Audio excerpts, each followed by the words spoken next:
आजाद भारत में कांग्रेस द्वारा इतिहास को तोड़ मरोड़ कर प्रस्तुत करने का काम होता रहा है। ये अब खबर नहीं बल्कि एक स्थापित तथ्य है। पार्टी और उसकी सरकारों का देश के इतिहास के प्रति दृष्टिकोण क्या रहा है वह किसी से छिपा नहीं है।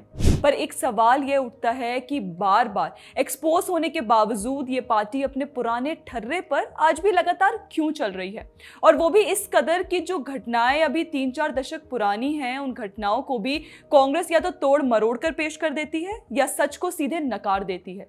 ये काम कांग्रेस पार्टी कैसे कर रही है उसे हम कांग्रेस नेताओं के स्टेटमेंट पर एक नजर डालकर समझ सकते हैं। जैसे इमरजेंसी पर मणिशंकर अय्यर ने कहा कि इस दौरान कुछ अच्छे काम भी हुए थे। सुप्रिया श्रीनेत को आज की मीडिया का फ्री स्टैंड इमरजेंसी की प्रेस फ्रीडम से ज्यादा ऑप्रेस लगता है। पवन खेड़ा ने 26/11 के हमले को लेकर बयान दिया कि इसके बाद मनमोहन सरकार द्वारा की गई कार्रवाई पूरी तरह सक्सेसफुल थी। सुशील कुमार शिंदे ने भगवा आतंकवाद की थ्योरी दी तो दिग्विजय सिंह ने आरएसएस को 26/11 का साजिशकर्ता बताने वाली किताब को लॉन्च किया। कांग्रेस ने बार बार कहा है कि पहलगाम आतंकवादी हमला और अमरनाथ यात्रा पर सुरक्षा के दौरान भी हमले धर्म से संबंधित नहीं है। राहुल गांधी और कांग्रेसी नेता यूपीए काल को देश का गोल्डन पीरियड बता चुके हैं। क्या ये सब ऐसे ही था जैसा कांग्रेस बताने का प्रयास कर रही है? कांग्रेस के बयानों में इमरजेंसी, यूपीए काल, 26/11 या पहलगाम आतंकवादी हमला फेरी टेल बन गए हैं। पर क्या ये सब फेरी टेल थे? दोस्तों, दरअसल कांग्रेस पार्टी आज भी हिटलर के उसी सिद्धांत की डोर पकड़कर चल रही है जिसके तहत किसी झूठ को बार बार कहा जाए तो वह नैरेटिव का हिस्सा बन ही जाता है।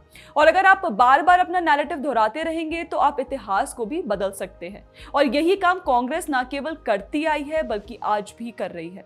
इसका उदाहरण मुगल इतिहास से ले सकते हैं। मुगल इतिहास को व्हाइट वॉश करके स्कूलों में पढ़ाया गया। जब इतिहास की बातें निकलकर कही गई कि कैसे मुगलों ने भारतीय हिंदुओं पर अत्याचार किया तो ये बोला गया कि इतिहास में जो हुआ सो हुआ। कांग्रेस में हुआ तो हुआ कि बीमारी सभी को लगी है। वैसे फिर भी जब मुगल इतिहास की बात आती है तो पार्टी और पार्टी समर्थकों ने इसे नकार कर झूठा बोल दिया कि ऐसा तो कभी हुआ ही नहीं। यही हाल इमरजेंसी से लेकर पहलगाम आतंकवादी हमले का है। चश्मदीद अपनी आंखों से देखकर कह रहे हैं कि आतंकवादियों ने धर्म पूछकर गोली मारी, और कांग्रेस आंखों में आंखें डालकर कह रही है कि ये तो मोदी आरएसएस की साजिश है। पहलगाम आतंकी हमला धर्म के नाम पर नहीं हुआ। अब आप सोचिए कि पहलगाम आतंकी हमले के चंद दिनों में कांग्रेस ने इसको बदलकर पेश कर दिया तो 26/11, यूपीए काल और इमरजेंसी को तो अभी टाइम हो गया है। इसलिए ही अब कांग्रेस ने इनका इतिहास बदलना शुरू कर दिया है। बहुत संभावनाएं हैं कि कांग्रेस पार्टी को सत्ता का रिटर्न टिकट मिलता है तो वो ऐसी ऐतिहासिक घटनाओं की रीब्रांडिंग या व्हाइट वॉश करने का प्रयास करेगी। आप खुद उनके स्टेटमेंट से इसका अंदाजा लगा सकते हैं। तत्कालीन प्रधानमंत्री इंदिरा गांधी द्वारा घोषित इमरजेंसी को इंडियन डेमोक्रेसी का काला समय माना जाता है। इसके बावजूद कांग्रेस के नेता इसको व्हाइट वॉश करते ही रहते हैं।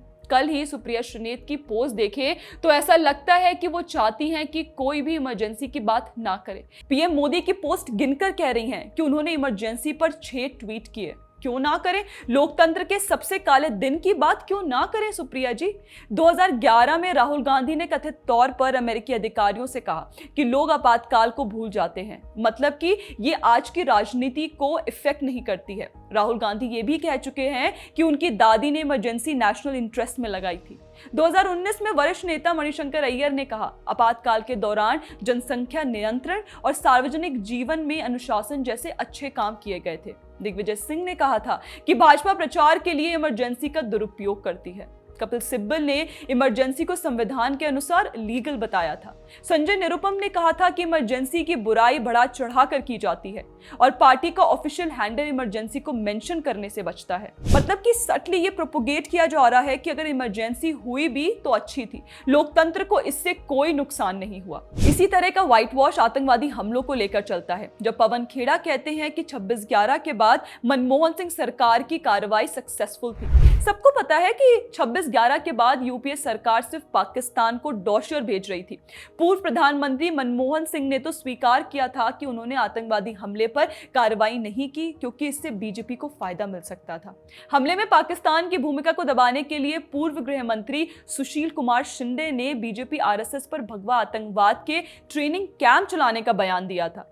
इसी समय दिग्विजय सिंह ने 26/11 आरएसएस की साजिश नामक एक पुस्तक को लॉन्च किया था। पाकिस्तान और आतंकवाद को बचाने के लिए कांग्रेस की प्रतिबद्धता आज भी जारी है। तभी तो पहलगाम आतंकवादी हमले के बाद जब पीड़ितों ने बताया कि आतंकियों ने कलमा नहीं पढ़ने पर फायरिंग की थी, तब भी कांग्रेस ने इसे स्वीकार नहीं किया। जयराम रमेश, राहुल गांधी से लेकर टॉप मैनेजमेंट इसे कावर्डली अटैक बोलता रहा और कभी स्वीकार नहीं किया कि यह हमला धर्म पर आधारित था। पार्टी के महाराष्ट्र, कर्नाटक, केरल, राजस्थान के नेताओं ने बयान भी दिए कि आतंकियों के पास धर्म पूछने का टाइम नहीं था। और यही बात अमरनाथ यात्रा को लेकर कही जाती है। अमरनाथ यात्रा को आतंकी हमलों से बचाने के लिए भारतीय सेना निगरानी करती है, पर यह भी धर्म आधारित नहीं है। 2008 में पार्टी ने श्री अमरनाथ श्राइन बोर्ड को 100 एकड़ जमीन देने के सरकार के फैसले का विरोध किया था। कांग्रेस अपने फेरीटेल इतिहास को बताते हुए दावा करती है कि यूपीए काल देश का स्वर्णिम युग था। राहुल गांधी ने 2024 के कई चुनावी रैलियों में दावा किया, यह यूपीए के दौरान था कि भारत ने अपनी उच्चतम जीडीपी वृद्धि और सबसे कम गरीबी स्तर देखा। पर क्या यह सच है? 2G घोटाला, राष्ट्रमंडल खेल घोटाला, कोयला आवंटन घोटाला, ये सब घोटाले यूपी सरकार की देन है। यूपी सरकार के दूसरे कार्यकाल के दौरान मुद्रास्फीति औसतन 9% के आसपास रही, जिससे मिडिल क्लास पर बोझ बढ़ा था। 26/11 आतंकवादी हमला, पुणे आतंकवादी हमला, दिल्ली में बम विस्फोट, हैदराबाद में कई बम विस्फोट यूपीए काल की इंटरनल सिक्योरिटी की मजबूती का उदाहरण है। फिर भी कांग्रेस के नेता इस युग को शासन के स्वर्ण मानक के रूप में पेश करना जारी रखते हैं और completely fiscal deficit, depreciation of rupee and poor infrastructure के डाटा को इग्नोर ही कर देते हैं। कांग्रेस का इतिहास को ऐसे बदलकर बताता है कि पार्टी बहुत कुछ छुपाना चाह रही है, बहुत सारी कहानियां बदल देना चाहती है। बार बार फैक्ट्स के साथ छेड़छाड़ या उन्हें बदलकर पेश करना इतिहास बदलने की कोशिश है। वैसे लोकतंत्र पर प्रोपोगंडा करने वाली कांग्रेस को याद रखना चाहिए कि एक स्वस्थ लोकतंत्र के लिए यह महत्वपूर्ण है कि इतिहास, विशेष रूप से वे हिस्से जिन पर हमें सबसे कम गर्व है, ईमानदारी से याद किए जाएं। अगर आने वाली पीढ़ियों को पिछले गलतियों से सीखना है तो उन्हें इतिहास की सच्चाई पता होनी चाहिए। कांग्रेस के फेरीटेल इतिहास पर आपका क्या कहना है, हमें कमेंट करके जरूर बताएं। बाकी अगर वीडियो पसंद आए तो लाइक, शेयर और सब्सक्राइब करना ना भूलें। जय हिंद।